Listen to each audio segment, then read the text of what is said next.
y whole square ঠিক আছে জি। কি বলবো x cube y minus x y cube x into x minus y whole square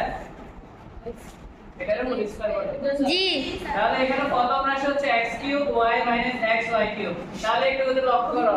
এখানের মধ্যে দ্বিতীয় এই দুইটার মধ্যে কে কে আছে x y আছে না জি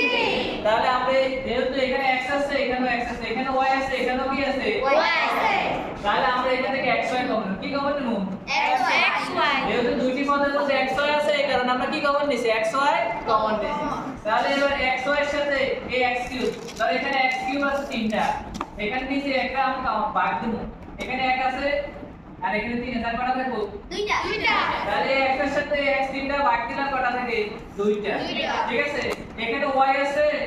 আর এখানেও কি আছে y আছে তাহলে y y কাটা দিলে কত থাকে 1 না জি। তাহলে এখানে শুধু x থাকবে এখানে শুধু কি থাকবো x